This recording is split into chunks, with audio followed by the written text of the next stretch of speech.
Super excited to chat with you today, man. How are you doing today, first and foremost?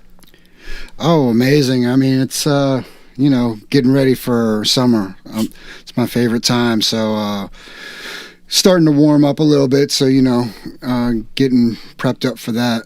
But other than Awesome. that, still just doing music in the studio and trying to, looking forward to summer so I can get outside a little bit. And, that's why I got the new setup with the outdoor setup with the OP1 and the whatchamacallit, the off grid. Yeah, man. Love it. Wait, so would you say summer your favorite season of the four? Yeah, summer, like I like being outside. I just like I'm so stuck in this like studio. It's like in a basement, like Mm-hmm. you know what I mean. And like I'm in from the Midwest, so our winters get pretty cold, and Mm-hmm. like I just end up staying inside 90% of the Most of time. the So time. Yeah, yeah. whenever we hit spring and summer and fall, I'm literally trying to get outside of the box. Man, so you just said something so interesting. So you talked about the mobile gear, you talked about the OP1 and the off grid, and I'm looking, behind you and the little bit of stuff that I've seen from your end. You have like an amazing looking studio. You have a lot going on there, but I can 1000%, bro, relate to that whole sentiment of being in a different setting to spark creativity. And I think for me, like, with my iPad that I do a lot of stuff on, with my OP1, which is over there, my OPZ, we'll get into all that for sure. But the Right. fact that you have so much power and creativity and something that's portable allows us to be able to do exactly what you said, step out and let creativity spark from that beautiful bird that you see flying outside or something that you can't, that's impossible to do really in a studio, right? Right, right. And I think I just like, man, I've been doing this for like over 20 years, so it's I'm always trying to find different ways of working. That's why I really fell in love with the OP1 because it Yeah. wasn't like traditional. There's no undo button. So it's Yeah. like, you're kind of stuck. Yeah. And it forces you to work differently. And I like pieces of gear that do that. And obviously working outside is a plus, but just different ways of working. It forces you to be creative in different ways and do stuff that you usually wouldn't think about doing. And that's bro, I love what you're saying there too, because an older version of myself, I would always get a piece of gear, and I kind of did it with my OP1 is kind of plugged in over here, but I'll bring it over anyway. Yeah, I kind of did it with the OP1 where I right. received it, and I'm trying to make it do what I think I need it to do. That is to say, like you said, the no undo button, and the fact that, as I've realized over the several years, like my bread and butter in terms of making music is, how do I best describe it? In terms of with the OP1, you're going to pick a sound and then you're going to record that sound on tape, and you can put effects to it and stuff like that. But that's like the sound that you're kind of starting with versus Yeah, something like with what I have here, the Roland Phantom '06, and back in the day with like the motif and stuff. I can pick a sound and then I can, do like a little pattern recording with that particular sound. But then I can change complete, because it's MIDI, of course, right? You can change to right. a completely different sound, and that is like I love that flexibility. But to your point, like having something and kind of working within its limitations really allows us to kind of think differently, learn differently, have fun creatively and stuff, right? Yeah, definitely. I mean, I remember when I first got the OP1, I was kind of frustrated. I was obviously stuck in my ways. And I Yeah. got this whenever they first came out, and it wasn't really a lot of tutorials online. And it Yeah. was kind of like just like this. To me, it was real complex because the way I was, the way 90% of people making music does things that way. And this was a totally different way, like, limited to 4 tracks. And there's, it's not your traditional like sequencing and stuff like that. So, and like you were saying, it does have MIDI. So I was got kind of frustrated. I would use the MIDI I would sequence the OP1 through other things, you know what I mean, like the MPC or stuff or the DAW or whatnot. And then just having it for a while, and then more and more tutorials came out, and then I just grew to love it. And honestly, I honestly would like to have 2 or 3 more, just to have, different, more channel or more tracks and stuff like that. But it's something I couldn't live without now. Like it's part of like my go-to travel rig. So it's definitely it's one of my favorites. Man, so the way you describe and the way many others describe their love, and let's even take a minute to talk about how long this thing has been around for, over 10 years. I know they just celebrated their 10-year anniversary. That is, as you know, that's so incredibly noteworthy that it came out so long ago.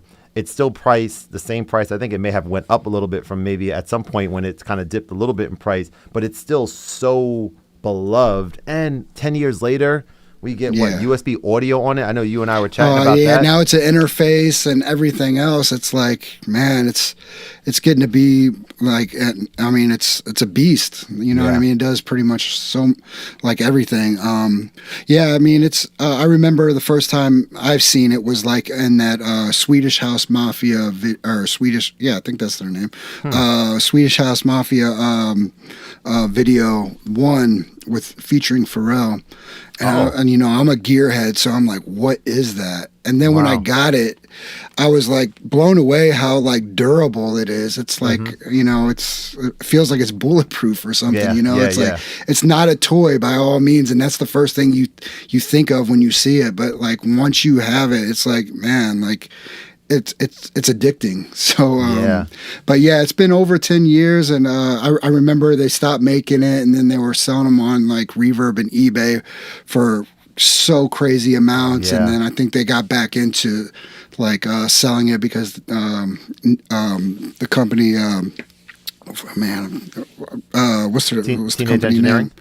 Yeah, Teenage Engineering got mad. Didn't get mad. They're just like, oh, nobody should pay that much for an OP1, so they started remaking it, which is awesome. Yeah, I still have yet to see a newer one. I heard that the screen is a lot better, but it's still the same machine. But yeah, it's one of my favorites. I love it, man. So what I was gonna say earlier is like my one of my goals is to spend more time with this device. I went from the OPZ. I had the OPZ first, and then I got this kind of recently.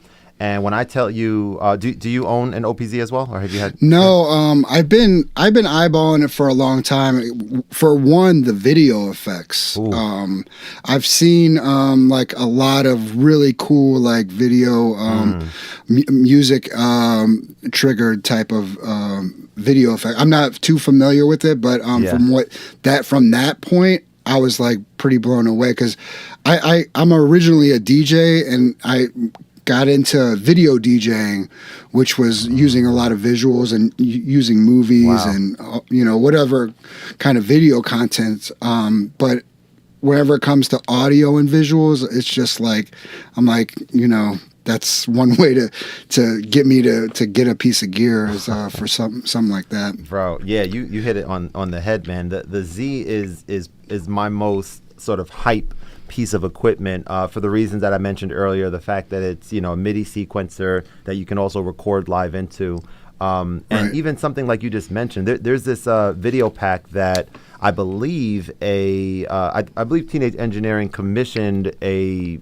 graphic designer kind of person, I forget who it is exactly, to create this video pack, which is called Sphere. Maybe when I release, hopefully, not maybe, I'm going to actually say it. When I release this episode, I will have a video of it. It takes a little bit extra work, to go and post and do the video and video editing, but I'm starting to realize that it's worth it, to kind of make these even elevate a little bit higher. It's cool because like for what we do, like being on social social media and like presenting a piece of music, there's only so much you can do to capture your audience. Now, if you do some like visuals and some cool like edits and stuff like that, it kind of draws them in even more. So to guys like us, I feel like it's more tools to to our belt when having like visuals and stuff like that. 1,000%. And this particular one, the Sphere one, it's kind of mind blowing. If you ever get your hands on an OPZ, which I I probably will like sooner than later. Now that we're talking about it's on your radar, right?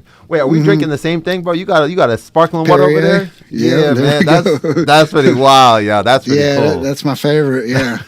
That's a first, but man. yeah, especially with the Teenage Engineering mixer that just came out, like that, I've been eyeballing that since like 2 to 3 days since they released it. Sure. It's like, man, it's an audio interface. It has EQs, it has effects and stuff, and like for the mobile rig, that's amazing because like you could have your your OPZ, your OP1, and iPad, your pocket calculators, and everything else that's like really portable. So that's next on my Christmas list. Hey man, and that's the thing.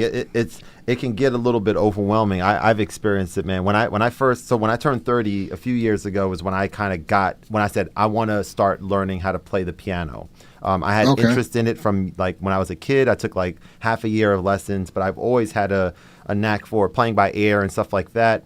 So I turned 30. I actually found the physical piano book that I used when I was in 6th grade. I actually had the physical book still, in storage. Wow. So I took that out, went through that in its entirety. It was like a nostalgic sort of fun exercise to do. Was it like sheet music as well? Like, that's so right. Are you able to read and stuff like that as well? That's exactly it. That's amazing that you picked that up. Yeah, because for a lot of people that's like a hurdle. Like, I mean, it's already a hurdle to learn how to play and do complex chords and stuff, but to add sheet music.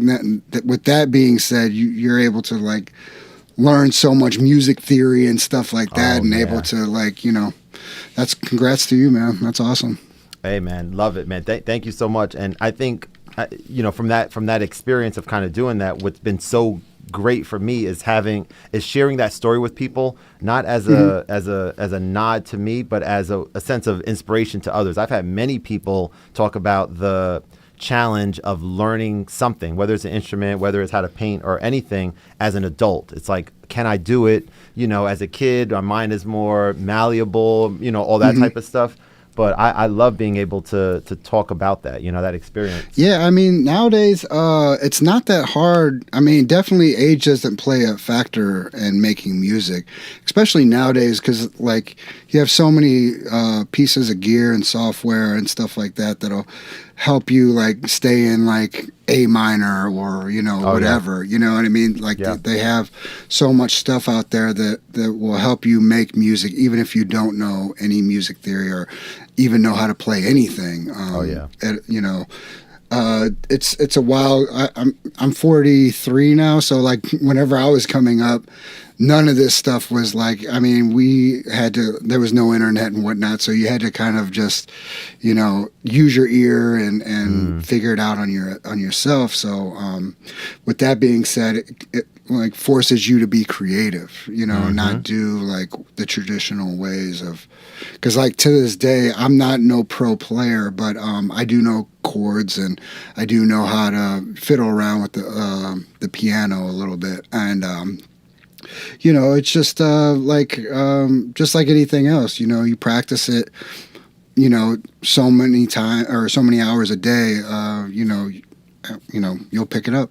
Oh, 100%, man. 100%. So I'm looking behind you and I'm like, this is really cool. So you live in, is it St. Louis, was it? Yeah, St. Louis. I'm right outside of St. Louis, about 45 minutes out, in a place called St. Charles. St. Charles. So you said this is, you're in your basement now?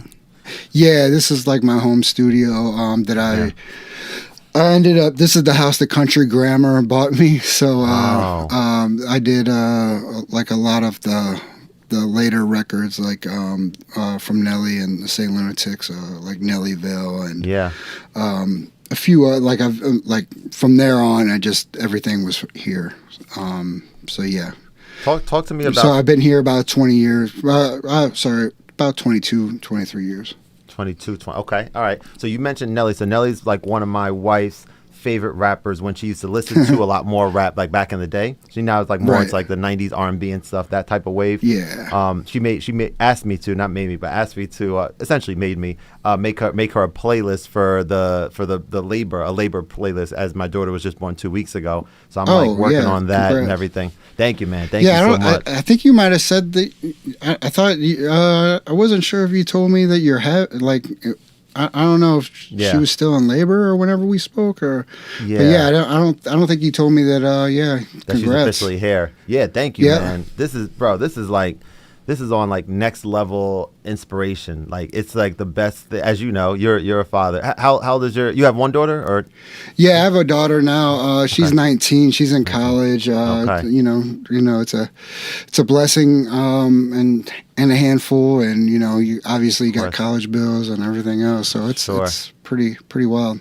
Yeah. I mean, we're talking 2 weeks now. There's a lot of thoughts that I have about this like early phase right now. One of them is me being as humanly present as possible, and I think that's like so important.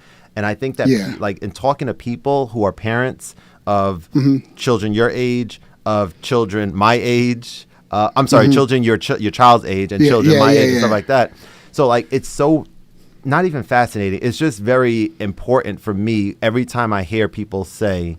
It's almost the same thing. You probably can say the same sentiment if I ask you for advice. It's like they grow up so fast. Like, they grow up so fast. You probably remember your daughter when she was... Yeah, I feel like in the beginning phase, like where you're at, like it feels like it's taking forever because, obviously they're not talking. There's really like... You start to get a little bit of personality, but not much. So once they become like two, like, around that, then it's they just grow up so fast. Like, man. I just remember like when my daughter was born, it was just like, I can't wait to do this. I can't wait to do that. And blah, blah, blah. It was just like felt like forever. And then once it was there, it was just like, boom, Yeah, that's really something. So which college, if you don't mind me asking, which college does she go to and what's she into?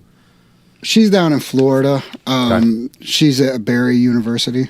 Okay. And what kind is she into? Is she into music? No, she's into like media and stuff. She is into music, but she's kind of right now trying to, at her age, she's trying to still figure things out and whatnot.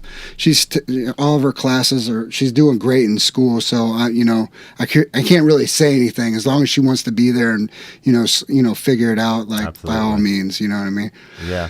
I never went to college, so I don't know anything about that. So it's like, like when, and at her age, I was, making country grammar. So it was you know Classic. What I mean? So it was like, I knew, that's the thing. I knew what I wanted to do. So it's, that was the path I was taking. Thank God that everything panned out. And so for her to be going into college and doing that, I don't really know I mean, I know about college, obviously, but I don't know, I'm just kind of supportive on what she's doing. Absolutely. And that's probably the best thing, right? To be supportive. And I mean, exactly. Like she has to live her life and, just be supportive on the choices she, picks. 100%, man. So let's talk about country grammar for a little bit because I'm curious to know, like how it worked. I know it was a while ago. Did you make when you made the song? First of all, were you like after you made it, you were like, "Yo, this about to be a hit," or you like, "Yo, this is good"? But like, talk to me about just whatever you can. I first made the beat and I like the beat. It was completely different from what I was doing at that time. I was big into like Wu-Tang, East Coast, like real hip hop, boom bap type stuff, and that was like one of the first few beats that where I actually played on keyboards. I wasn't like sampling and whatnot. I think the little siren that was on the beat and a few other little elements was samples. Okay. Not like samples like traditional like loops. It was kind of just like, oh, I like that clap, I like that siren, or just little bits here and there. And I liked it. It was kind of like, I mean, it was it was my early phases of messing around with keyboards and synthesizers and whatnot. So it was just kind of a gumbo of stuff. And then I presented it to Nelly and the St. Lunatics, and Nelly really liked it, and a few of the other Lunatics were kind of like, it's okay, whatever, because we were just so used to doing different stuff at that time. And Nelly ended up writing, I think actually the Lunatics ended up, they all kind of collaborated on it equally. And then Nelly ended up doing the song as a solo song. Oh, okay. And when we first, that was the second song. The first song we did was Batter Up from Country Grammar. But that song was Batter Up and Country Grammar was, we bumped those like for, I think like almost like 2 or 3 years before it even got picked up. Don't quote me on that. I think it was like 2 years maybe. Okay. And then, but yeah, we like even in St. Louis, everybody in St. Louis knew those songs because it was like a local smash. So everybody knew those songs. And then once we got picked up, and we'd come to do the video. If you look at the video, like there's 1 billion people in the video, and that's because that song was already established here in St. Louis. Yeah. And so then once it came to do the video, like, I'm going to that. Yeah. You know what I mean? And so if you see that video, that's literally probably like 5-6 blocks of just like people. Like it goes on forever. It was an amazing day for all of us, for St. Louis and for us as well. And, and we were just really hoping that we could go gold so we could do another record, you know what I mean? Because, like, we were signed to Universal. It was the first time that we really got to see, like, putting together an album in, like, a professional studio and, hotels and per diem and all this other stuff, and getting paid. So it was like, man, if we could keep doing this isn't too bad. So once Country Grammar came out, it was a smash, and it was, the rest is pretty much history on that.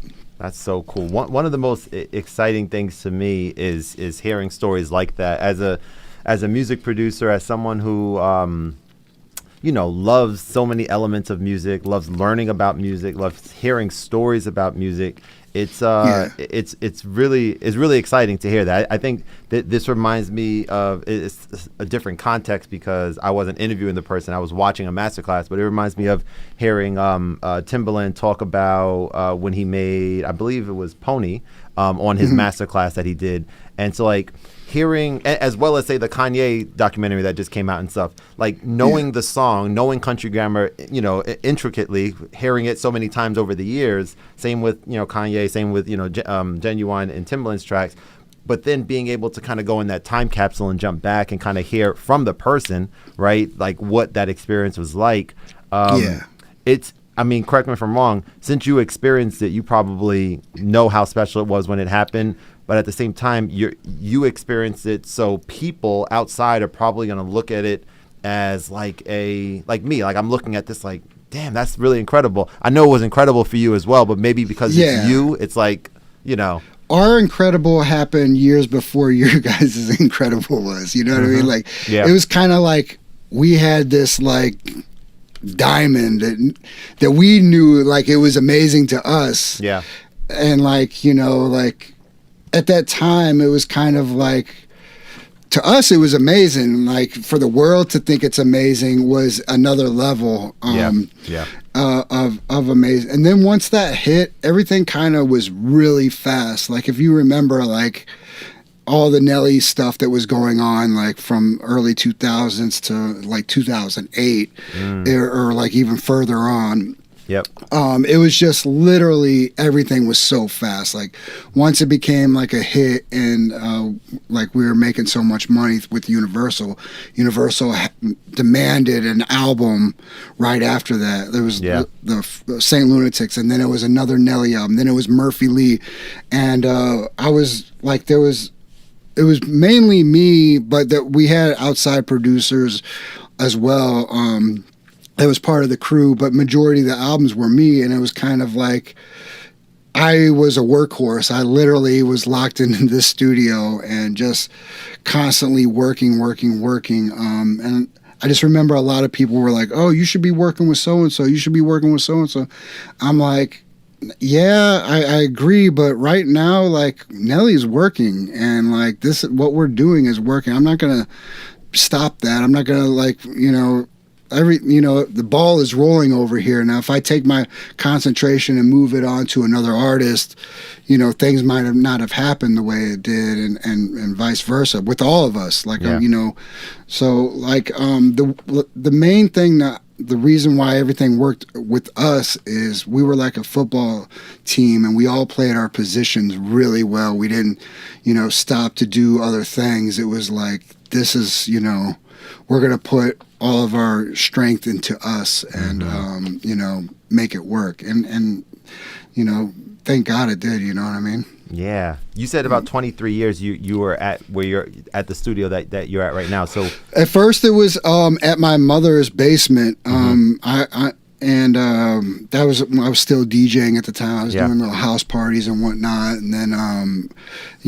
I was doing music on kind of on the side, but we ended up dropping another, our first song that we ever did was "Give Me What You Got," which was, probably never heard it. It was a local hit right for here, but it was also an awakening for me to know that, okay, this might be my lane. I might not be like a DJ JE. Okay. I might take myself serious as JE and do this producer thing. Yeah. And so I started putting all my eggs into that basket, and then soon after that was Batter Up, and we loved that song. And then Country Grammar and Ride With Me, all those songs were pretty much made like within a year span, and and they were a local hit. Nobody even outside of St. Louis heard them at that time. So it was, that was just the way. St. Louis is we're a small big city, I guess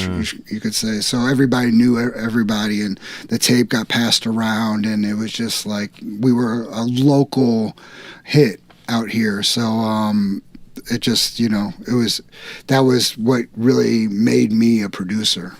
Yeah, and making that transition. So you mentioned DJing. So DJing is something that I've never done before, but I feel like my music sort of knowledge and the types of music that I like is very dope and diverse. And so I've always had an inclination, like whenever someone's like, "Yo, Kev, can you do the playlist for this party?" Or even at our wedding, that was like my thing, was doing like the playlist, and I took it super seriously. I'm like, to the point where I got, let's see, 3 different playlists. I got a playlist for the wedding, I got a playlist for the rehearsal dinner, and then I have a playlist for the welcome party. And I have these 3 different lists, and I'm like, okay, this song can be played here and here, but it can't be played here.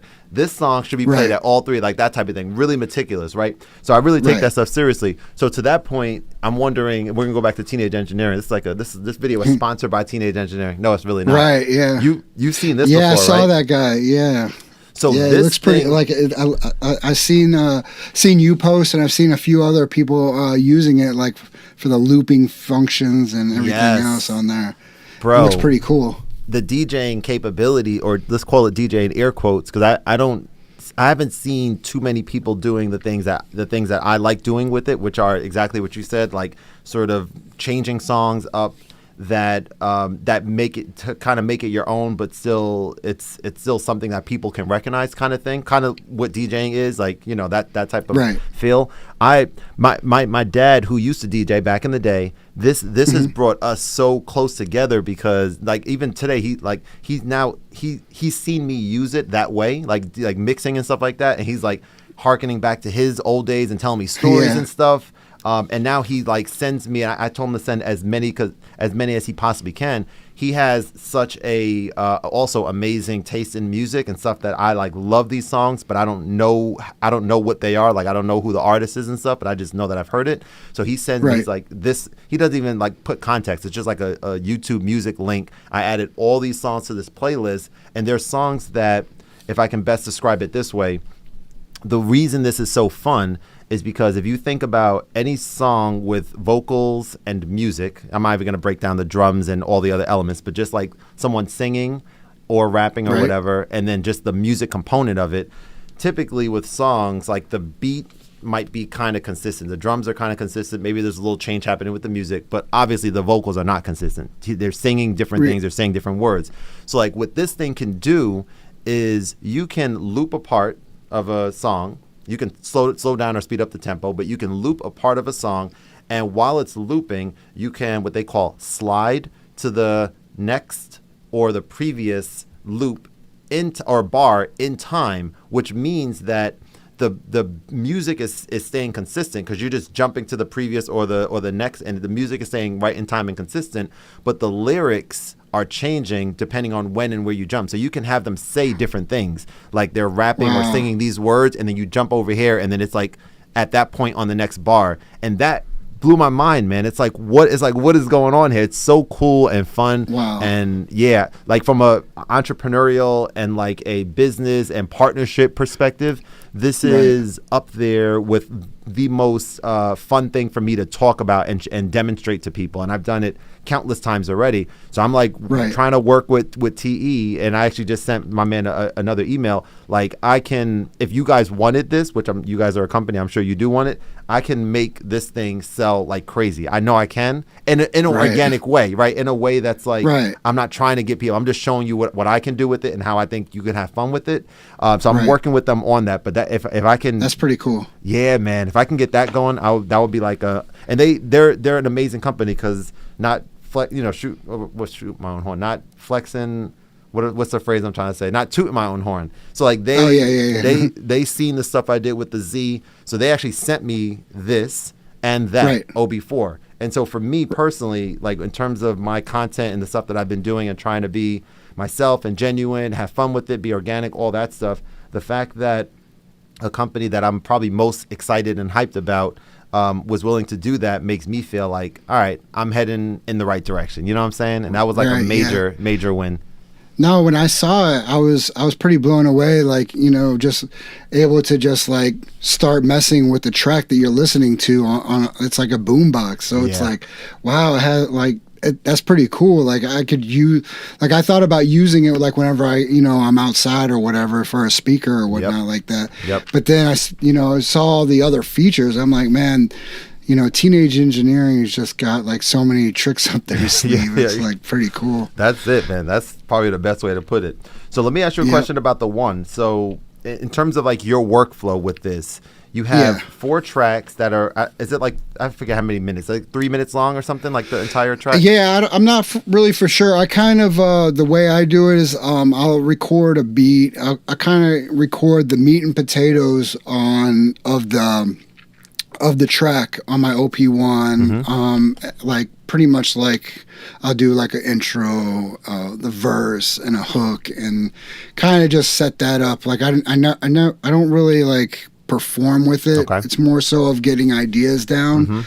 So and once I do that, I just sync it up to my computer. And well, now I'm been so much on my iPad because the iPad literally is like blown away now. So there's an app on there for the OP1 to bring all your files onto that. So I just kind of do, I forgot what it's called, like an OP1 manager or something. I have to look it up. But yeah, basically you just upload all your files. I got it right here, actually. Let me see. It is called,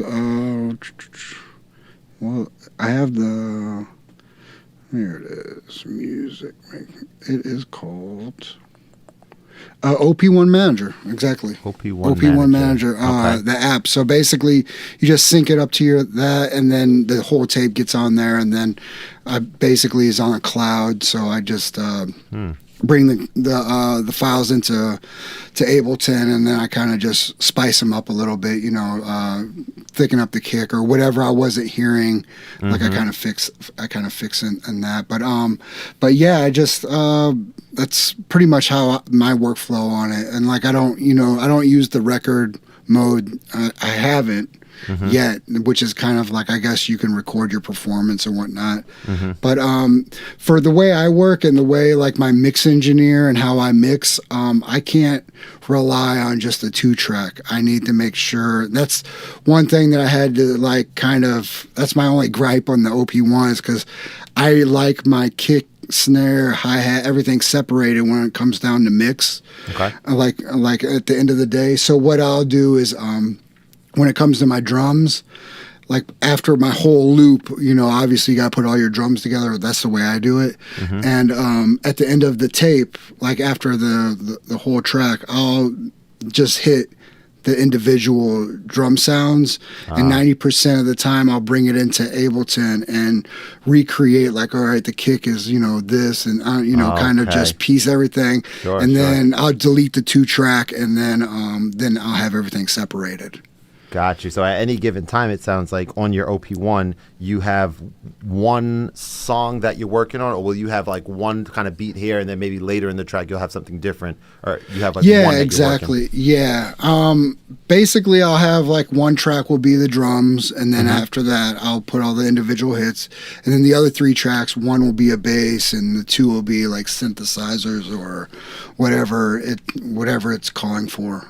Gotcha. So, and then everything's mono. So, you know, like that's the thing too. Like you get it in, like when you get it into your like studio and bigger speakers, you kind of want to like widen it up and stuff like that. So, but yeah, but it's a remarkable tool for just getting your idea down on like instantly. So I think, you know, that's just my workflow on it. I love hearing that, man. Like I was mentioning before, I've been spending, you know, a lot of time much more time on the Z than the One. And when I used the One, I was, you know, trying to figure out ways, like I love the sounds on it, but I didn't like the fact that I'm not able to like do the MIDI recording type stuff that I'm so used to. So I haven't really gotten around to sort of getting to that point where I can make stuff that I'm really excited about on the One yet. Yeah, I mean that's the main struggle I hear from a lot of people is just like the MIDI sequencing and like you know, like that's exactly how I was using. I was sequencing through the DAW on my OP1, but you know, like it's just something that eventually like you start like you just this is how you got to work, and like you got to make it work like this. So and then I've came to find happy accidents that way. So it's kind of like one of those things where it's like, you know, it is what it is. Absolutely, man. No, I could totally understand that. So who would you say who are some of like your like, you know, musical influences like when you were first starting, and then like even now, like who are some people that you look at artistically and are like, that I'm inspired by that individual? Growing up, I came from a lot of different genres of music, like classic rock, hip hop. I definitely, my main in the beginning was soul and funk. Remember just like, you know, Zapp and Parliament and anything funky like that. And that kind of was the base of my music coming up. And I would hear like, you know, Dre and Ice Cube records and Wu-Tang, and I was like, how are they getting these songs that I listen to, these funk songs and these jazz songs, and they're looping them and making their own and putting drums on it? I'm like, man, it's so cool how they did that. And like that, from a DJ going to a producer, that's like, wow, that's amazing. Like I want to be able to do that. And that's kind of like how I got into production as well. So just the question, like how is that done? I originally thought it was through DJing, because it's like, oh, you would always see the DJ going back and forth and, you know, playing the loop and blah blah blah. And it was like, well, how are they adding drums to that? Like, and it was just like, this is obviously before the internet, so you kind of had to like, you know, and I'm in the Midwest where we don't have a lot of studios, and I was obviously in middle school at that time, so there was really not a lot of people that could answer my questions. But it was the fact that I wanted to know the answers is what got to me, you know, got me to where I'm at. So, but that's pretty much, like, to answer your question, but it was funk, soul, classic rock, jazz. That's just because I was a DJ, and it was like whatever records I could find at that time, because I wasn't working, so like you go to the record store and there'd be like a bin of free records, like they were just trying to get out, or they were just crap records, or they were beat up or whatever. So I would take those back and like I would just stumble across samples. And I was like, whoa, that's so and so, that's so and so, and it was just like, I started just doing that, and it also grew my music, to like other genres and whatnot. Love that, man. Yeah, I mean, soul and funk. Yeah, that the stuff that when I was telling the story about my dad and the OB4. That genre right there is probably the most fun to. I mean, not probably. I think it is. Period. The most fun to cut up on there. Like, it's incredible because it's the beat and the music. Like I was doing. You probably just like like super like run into like happy accidents on that thing. I bet you just like hit it and they're like, whoa, that sounds kind of cool. Oh my god, bro! And that's exactly it. That's why like I published a video today on Koala Sampler. I did like a little tutorial on Koala Sampler today, and part of that video I was kind of inspired to just share with my audience how just because someone that you're watching, like in this case, you guys are watching me demonstrate this workflow that I think is really exciting, like basically how to create your own drum templates or drum racks in Koala Sampler and then save them and stuff, so that you can have that as a starting point when you start a new song. So that was like a gripe with me, that when you launch the app, like it's not instantly creatively inspiring. You have to think, oh, okay, I have to add samples every time and all that type of stuff. I was trying to get around from that, right? So I was basically saying that when people on YouTube and information that you find, and people are just so matter of fact about saying things that seem factual, like, what is the best DAW to use? You have to use Ableton because blah blah blah blah blah. It's like no. It varies so much. Like, to that point, there's an app on the iPad now called Chord Gadget 2, and Chord Gadget 2 is an app that I use by far. I have the most music that I've made on the iPad by far is on that app. And there's not a lot of buzz about that app, right? There's not, like, on social media or on YouTube, there's not a lot of people that are hyped about that app. And Chord Gadget, I think I've got that. Chord Gadget, yep. I'm pretty sure I got it. I'm sure you might have it. Yeah, I think I do. I literally got like this folder of just like music making stuff. Yeah, it's like I probably got to dig deep into it. But I think I've heard of that before. I like just research and stuff. But yeah, like, go ahead.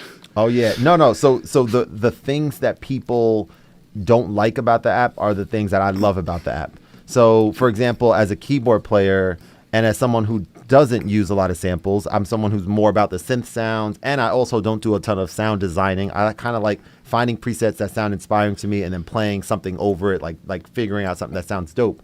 And so to me, that app, checks all those boxes, right? It allows me to be able to do that. I also don't prefer, and I'm starting to kind of come around to this a little bit, but generally speaking, when I'm starting with something, you said you use Ableton, so they have like arrangement and session view.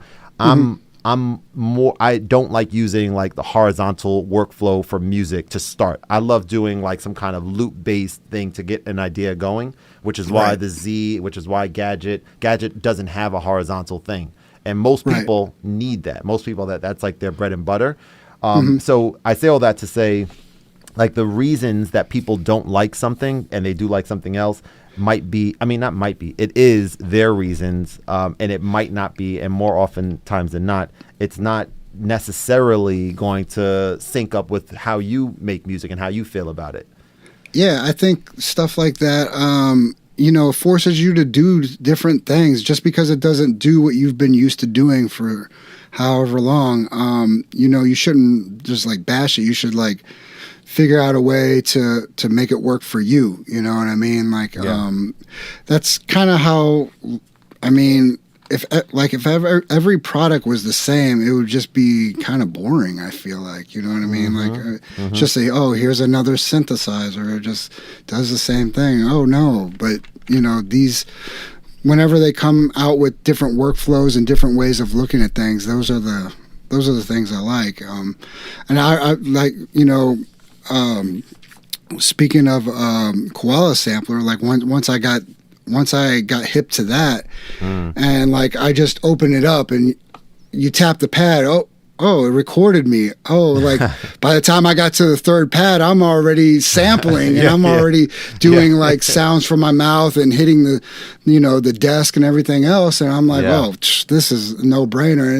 And it's not a lot of menu diving. So it's like, like it was just such an easy like way of working. And it, obviously there's a lot of beat programs out there like the MPC and stuff and that's what I grew up on is MPC. But for some reason that like I'm not bashing Akai or anything, but it was just like I never really got inspired by playing the MPC on the iPad. But whenever I hit the Koala sampler, I was just dude, this is amazing. Like this is a part of my workflow now. It has to be, right? Yeah. Man. Yeah, it is just like and just how everything works like perfectly, like when the effects and obviously the effects remind me a lot of the 404 and just getting different textures and whatnot with the effects is just amazing as well. It was just I just think it's an easy beat making machine that's like perfect for my workflow at least. Absolutely, man. Yeah, I mean, the lone developer, I actually had him on an episode of my show maybe about a year ago. And so so first of all, knowing about how much fun the app is to use was amazing in itself, but then having a chance to meet virtually the developer, Marek, and chat with him and just kind of see how he is as a person was just like, man, it was just it was like the complete sort of package. And the fact that he keeps doing more. Like, have you seen this latest Easter egg? Have you heard about this? Yeah, I mean, that's the beauty of it, too. And that's one thing I do love is whenever there's a creator that stays on top of updates and good updates. You know, that's one way to keep me on, on a music making app is just, wow, like, he must know, like, what everybody's wanting out of a Koala sampler, because he's literally hitting everything on bullseye on everything. And I hit him up like again thinking about like the entrepreneurial side and ways that me and him can like sort of come up together in this after having the conversation with him. I took notice of the fact that the official Koala sampler Instagram account was not really. I think he was handling it at the time, but he's obviously so busy with what he's doing with the app that he wasn't spending a lot of time on the app, on the Instagram handle. That's kind of how a lot of developers are. Not to cut you off, but they're kind of like stuck in the lab making amazing toys that we all love to play with, and like you have social media kind of going downhill because you're so busy. So like it's always good to have somebody there on your social platforms to keep everybody in the loop of things, and just once somebody's in love with your product, that's all you kind of want to see is like the updates or other people using it to be inspired to do other things, and I never thought about doing stuff like that, and that just good quality posts like that is definitely well worth people checking out your product. Bro, that's 1,000%. And I will say that, for all the things that absolutely and utterly are terrible about Instagram and social media, and we could talk about that in a minute if you like, but the amazing things are being able to meet people like you and others who I wouldn't have probably met you otherwise, right? I wouldn't have known to look you up or something like that, right? So I will show appreciation for the fact that it's here as a platform, and I have to I'm struggling a little bit with like sort of getting better control over not using the app more than I should, in the sense of, when you post something and letting your posts and letting the amount of likes on your posts affect you in the way of knowing whether or not what you made is good or not. Like that's something that I think a lot of us struggle with. And I'm trying to I'm like working through that, and staying in the creative side and trying to, but I mean, it's not easy, right? It's like it's an ongoing it's thing. tough because like there's so many, music makers out there. It's like, it's tough. I mean, you do have your fan bases or whatnot, but, I look at it too as like a lot of people, a lot of my followers would originally followed me because of the Nelly stuff. And like, I mean, obviously now I'm into Eurorack. I'm into more crazy, wild, gear that I originally haven't, didn't do. I don't really see it like a lot of, hip hop makers using Eurorack and whatnot. Yeah. And I know a lot of people that's way over people's heads. But you got to look at it as like, this is what makes me happy. This is the direction I'm going into. Like, like, I get it. You don't understand it. It's cool. It's not your thing, whatever. But I'm not, this is fun for me. You know what I mean? Yeah. Like, I'm not doing, like, I never once got into music to, like, like for money or for, fame or any of that.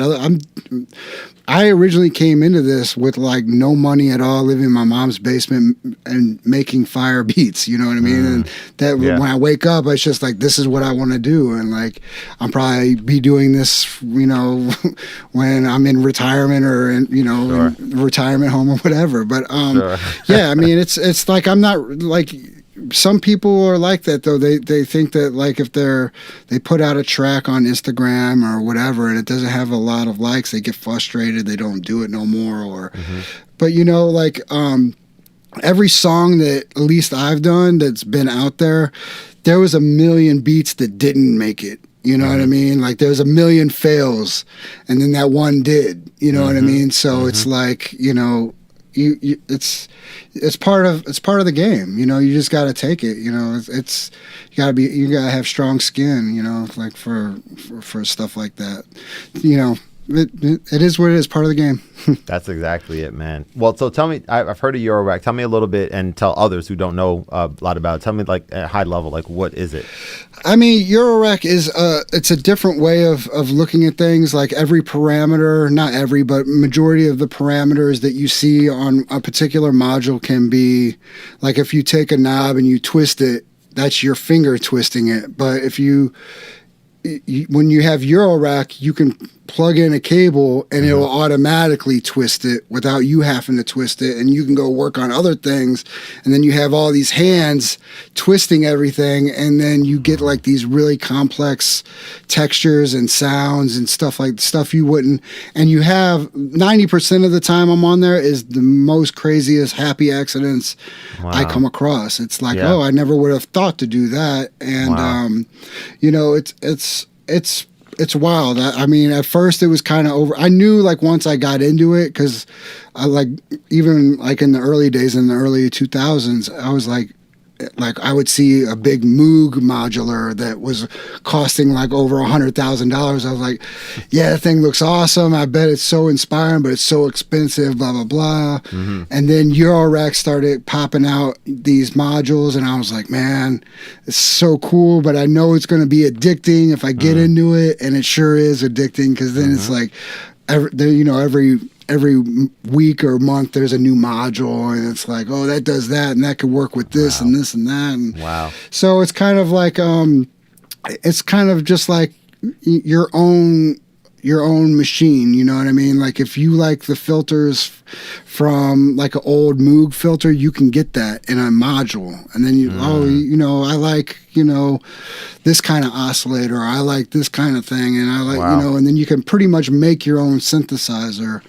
And that's the beauty of it. And when there's no like if you plug in the wrong cable, you're not going to break it. It might give you a different result than what you were actually anticipating. So that's where I was saying like the happy accidents. And it's so much inspiration. And once you get your head around it on how it works, it's a lot of fun. It's kind of like once I got into it, it was like making beats all over. It's like a whole new, like how I first felt like whenever I first started making music. Wow. All right. So I have like 2 or 3 things. I don't want to lose sight of either of them. Yeah. I guess the first thing is just a thought. It's just a comment on what you just said. Is that there's so many, from a music perspective, there's so many different, and I remember all three of them. Let's see if I can remember all three by the time we can talk about all three. But from a point of making music, there's so many different devices, as we talked about, as well as different ways of making music. I have no real visibility into Eurorack up until this moment. What I think is fascinating and interesting and important to take note of is that until we're not, the average person is not going to have an opportunity to try everything out to find what is that perfect thing for them, right? They can research it, they can hope that it's going to work for them, and then they can try it and be like, oh, this is actually not that good, and then maybe sell the gear on Reverb or whatever, that type of thing. For me, that's kind of I guess an important thing to note. I don't even have any type of real purpose of or takeaway from this, aside from the fact that for someone listening to this right now that's exposed to what it is that you're saying and saying, I'm enjoying hearing this person talk about how exciting this element is for making music. That sometimes, for me, that sometimes is enough to be like, oh, let me look into this a little bit more. I want to be excited. I'm in a rut, you know what I'm saying? I want to be excited about music as well, the way that he is. Let me at least look into it. So I think that's important to highlight that. Yeah, definitely. I mean, that's kind of how it was. I remember I had bought a small little module, it was a little guy. I forgot how many pieces it would hold, but I didn't know anything about it. And I didn't know anything, I knew what everything was. I knew what a sequencer was. I knew where an ADSR was and stuff like that. Yeah. But I really it was all just kind of trial and error, just from basic knowledge from regular synthesizers. I kind of applied it to that, and then well, now I don't have a sequencer. I have no way of sequencing this, so I need to buy a sequencer. And then once I got that, I was like, well, I can plug the sequencer into other things, not just sequencing an oscillator. I can sequence, ADSR, or I could sequence, other parameters of the filter and stuff like that. Yeah. And it was just it kind of just snapped once you get the right modules. And that's just doing research and you just got to go into it knowing that it's an experiment, you're totally experimenting with sounds. And then once you figure it all out, then you kind of have your way around that you make it your own, you know what I mean? And what you get out of it. And everybody's different, everybody approaches it totally different. And that's the beauty of it. Man, and and not only that, but when people do post, it's oh, I never thought about doing it like that. And same thing. It's it's different ways, and everybody's kind of flexing their skill on the Eurorack, and it's I kind of want to do something cool like that, but make it my own. You know what I mean? Yeah, man. Yeah, that's so cool. And I think I've always said, creatively, as I mentioned before, my bread and butter is being in front of a keyboard, specifically one that has my Phantom 06 here, that has a sequencer and capabilities for me to record straight on here without needing to connect it somewhere else. Same with the OPZ, or same with anything that's kind of self-contained. That's just what I love, but specifically with the keyboard. I've always said that I'm not that interested in mixing, mastering, and sound design, because that to me is not as inspiring as creating a dope melody or dope chord progression. That's just my personal perspective. Yeah, now, definitely. Right. So I would say, coming from a sound design perspective, I believe, as I started realizing recently, I believe a very big reason that I'm not into sound design is because if I look at Ableton, for example, you could do a decent amount of sound design and the operator and all these different analog stuff in there. Yeah, exactly. Yeah. But you need to be hitting, if you don't have the right setup, right? You're hitting a mouse or using your QWERTY keyboard or something like that, and that's infinitely uninspiring for me. So I say all that to say, now I'm starting to realize, Roland just announced something called the Juno X synthesizer keyboard. Yeah, right? Yeah. It's a remake of the Juno 106. Exactly. So I'm I'm looking at that and saying to myself, oh, now I'm starting to realize perhaps the reason I'm not that into sound design is because I've never really had a keyboard or some type of hardware that has all the knobs and faders on it, where I don't have to really fully understand what I'm doing, yet I can kind of just turn things and be like, yo, that sounds crazy. Let me play something on there. And I haven't had that. I don't have that capability yet, you know? The Juno at 106, the original, is like the main keyboard to get into, like, you know, sound design and kind of experiment. But I'm coming up. I was the same way. Like, I was like a straight patch, you know, like patch surfing and like just you know, like I need a piano. I just get that. But as time goes on, like you start like, you know, tonnage starts becoming like a factor. You start realizing like, oh, I can, you know, tone this way, and I can add a filter sweep to kind of give it some texture, and like just basically what you're hearing, rather than trying to, okay, I'm looking for that, you know what I mean? That one sound. Instead, you can just sit there and make it, you know? And that's the beauty of having like the knobs in front of you, like on the Junos X, you know, like I had a Phantom as well, but you know, if you know, like you got, I originally came up on a Trinity, Korg Trinity, which is kind of the same style as the Phantom. So you got to kind of dig into there and kind of mess with things. And I was very intimidated by that at first. And I didn't, you know, really know too much about sound design. So 90% of like even Country Grammar was all kind of patches that were already made and presets and whatnot. So, but you know, like I said, like as time goes on, you want to be inspired. You're like tired of just doing the same thing over and over, and like, well, let me give this, you know, sound design a little bit of a, you know, let me see what that's all about, or let me start trying to, you know, mix a little bit, you know what I mean, and like kind of make like what you're doing better. You know what I mean? Like the more tools on your belt, the better. You know what I mean? Absolutely, man. That's so well said.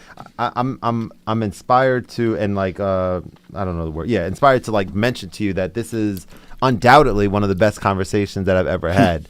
Because appreciate it. Likewise. Yo, man, I appreciate. Yeah, I'm so glad that I've hit you up, and I appreciate that sentiment too. Because there's so much that I've learned in this conversation, so much that I enjoyed, and I truly believe that, you know, that people, when they have a chance to listen to this, people who are into any of the things that we talked about, we kind of covered a lot of different things that both of us are super interested in, which is why it just kind of flowed the way that it did. So I'm really, really loving it. I do want to respect your time, so I'm going to ask one more question since we're at about the hour mark. I want to ask one more about the Eurorack back there, and so.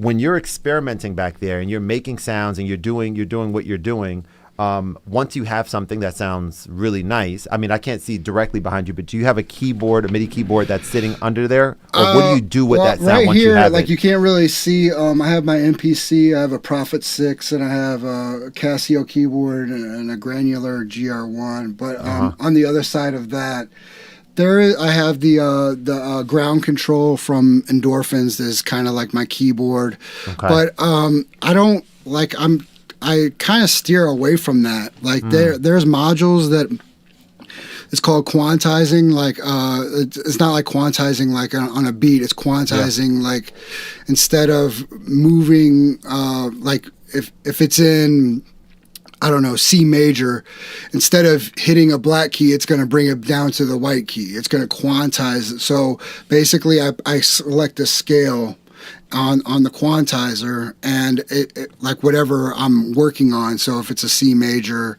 type of beat, I'll make sure that everything is tuned to the C major, and like the sequencer will stay in that way. And I don't really use a keyboard as much. I kind of just it's kind of like like the OP1, where you can select certain notes and then it kind of randomizes, and then once you find something really good, then you kind of stick.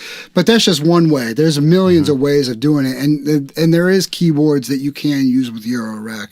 But just going into it, I just kind of like wanted to do something different and kind of step away from actually like a keyboard, kind of, new way of doing beats. So that's kind of how I approach it.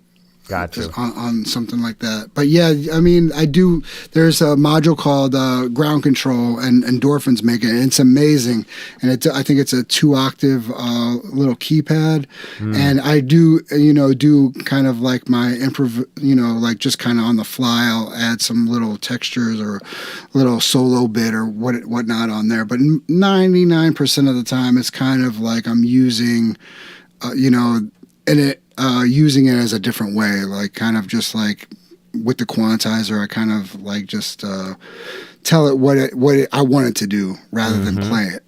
I got you. So you mentioned the Prophet 6 just now, and then you mentioned obviously knowing about the Juno 106. So those are two different synthesizer keyboards that I've looked at in admiration. I know a lot of people, so many people, love the Prophet 6, and now the Juno X. I love the Prophet 6. I know the Prophet 5 came right after that, and at first I was kind of bummed because I wanted a Prophet 5, but looking at it, like the Prophet 6 has effects on it. It does have a sequencer. It does have so many more bells and whistles than the Prophet 5. And I never did do an A and B test. But to me, I feel like the Prophet 6 is, for me, I think it's better. But I honestly haven't had them back to back to actually hear the sound quality. I mean, they're both made by the same company, so I'm thinking they're pretty close to sound. So to me, like, I would love to have delays, reverbs, and then a sequencer and all the other stuff as well. So to me, I think that the Prophet 6 is the go-to on that.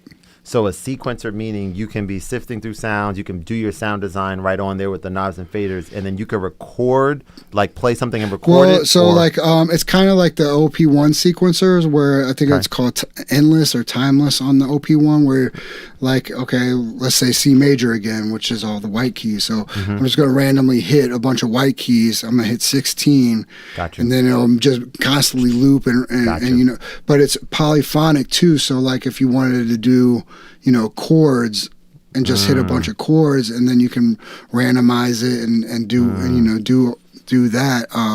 So it's kind of it's cool for like getting some ideas out really quick. And I rely a lot on sequencers just because, like, when you do stuff for like 20 years, it's like I'm constantly doing this all the time. So now I can constantly just never, hit all these notes that I know is in the scale and then hit play. It's like, oh, that sounds pretty cool. Now I got a little, 2-bar loop. Now let me throw some drums on it. And it kind of takes you into a different, way of making music. That's fire. I'm gonna have to look between that and the Juno X in terms of the sound. Yeah, I mean the sequencer on the OP1, just try that out, and it's pretty much the same thing. I think it's called Endless or something. So it's the same type of style like on the Prophet 6. That's fire. If I ever make it out, I'm gonna say when make it out to St. Louis, I'm gonna have to hit you up, man, because I'm looking at the studio. Yeah, and I'm saying to myself, this thing, I need to like be there, and like even, we didn't even talk about you had like mad keyboards on the left of you, to the right of you. On my old, like I kind of I was collecting a lot of just recent synths, like from early 2000. Every time a synth would come out, I'd get it. But I kind of like sold all that, and I kind of got into the vintage synth. So like all this side is nothing but like 80s synthesizers and 80s drums. And same with the other side. So I kind of kept, not only that, but they're amazing keyboards, but they're also breadwinners. So it's like their prices keep going up. Oh, yeah. So it's kind of like, I kind of want to like keep those guys. So you know, when I get older, hopefully they'll be worth, you know, thousands of dollars or whatnot. But they're amazing keyboards. I kind of like, you know, you see like guys like Behringer or companies like Behringer remaking all these guys, and it's, to me, like they just sound amazing. All right, last question: drums versus other sounds. Like if you're about to start making a song right now, are you starting with drums, or are you starting with something different? It varies from every other, you know. Sometimes I do 90% I do with the keys. Like I like start. Unless like I go into like I like to do sound design on drum kits, so like for maybe a couple of days I'll come down here and do nothing but make new drum sounds. Like for like a drum kit or for like, you know, koala sampler or whatnot. Okay. And I'll just constantly just like, and I'll use that kit for months, you know what I mean? And like, and so it varies from like me coming down here and just hitting drums, which I rarely do. Like I kind of either start with like a sample or keys, because it's, I don't know, like, I don't really make complex drums. Like it's just, you know, it kind of, like I fit the drums to the melody and what's going on. You know what I mean? Like I rarely, you know, I mean I do, you know, make the keys go to the drums, but I feel like you have more freedom whenever it's just an open blank palette and you can just start hitting stuff on keys and chords and whatnot, and you're not locked down to a particular rhythm. So that way, if you know what I mean. But I do vice versa, you know what I mean? Yeah. That's what it just very much depends. That's dope, man. There's a lot of great stuff that I learned in the conversation here. And yeah, man, I just want to say, thanks again so much for taking the time out. Thanks for having me, man. This was dope, man. Yeah, it's like with this show, I've started. One of my early guests was someone who's so different than the more recent guests that I've been having. So one of my early guests was actually the highest ranking African American agent in the FBI, who actually is a mentor of mine, who I used to work with at Verizon. I have an engineering background, so I used to work with him. And he was part of the reason why, like, the conversations that we would have in his office, like during the day at work, I just go up there and chat with him. And he was able to like transport me. I didn't even feel like I was at the office anymore. I felt like I was at this restaurant with him and his son from a 20-year ago story that he was kind of telling me in that moment. And that just resonated with me, like, man, like he has some capability, like this knack for being able to just like tell stories and just be genuine. I like love so much of it. I wanted to like share that type of conversation with others. Right. So that was like a big reason to start this. And now fast forward, you know, a couple of years now, and thinking about the type of guests, like I would say you and maybe there's one other person who's kind of who's like in a similar lane of you. His name is Bluetooth. He's someone that perhaps a lot of people you know about him. I've heard of him? From your show. I don't know him personally. Okay. Yeah. So he's someone who I encountered his stuff, and to me, so that's one type of person. And then the other type of person, I did a lot of like other content creators, like music streamers on Twitch and stuff, to kind of get in their brain a little bit, because I was doing a lot of streaming myself at the time, which I've kind of cut back a little bit on. But in terms of like people who a lot of people don't know of, right? I mean, you know, a lot of people do know you, and then a lot of people don't know you, right? That type of thing. Right, Same with Bluetooth, right? Right. So it's like the idea of talking to you guys, though, because you and Bluetooth, you know, are people who are, you know, supremely talented and supremely interested in things that I'm interested in talking about. And so something just kind of, even during this conversation, it being the second in this sort of category of guests, it's like I want to like have these types of talks, man, like highlight the people that are behind the scenes to things that were transformative, you know what I'm saying? And like, and kind of get to know them and see what's going on. And I'm like, I think we're like on to something. So I definitely appreciate you being a part of it. Oh man, anytime. Yeah. I mean, this these kind of conversations I can do. Like, I love hearing about them. I love doing them. And it's just like, because I'm a gearhead, I'm a producer. So I live that life of like, oh man, I want to hear what everybody else is doing, what their thoughts are on stuff. And so, yeah, like, I'm glad to see, you know, stuff like this going down and what you're doing, you know? Hey man. Yo, I definitely appreciate that. And someone mentioned yesterday, I had a guest on who has his own podcast called Passion Pod, and he lives out in Wisconsin. And we were, you know, chatting a little bit, and then I ended up scheduling him on yesterday. And he had a really profound and interesting perspective. You know, he interviews people who are passionate about the things that they're doing, kind of similar to what I'm doing here. His is a little bit more open-ended. But we were talking about how, like, a lot of our closest, and you may be able to relate to this, our closest friends may be people who are not as into the things that we're into, right? We're still tight with them. We grew up with them or whatever. We can talk to them and things like that.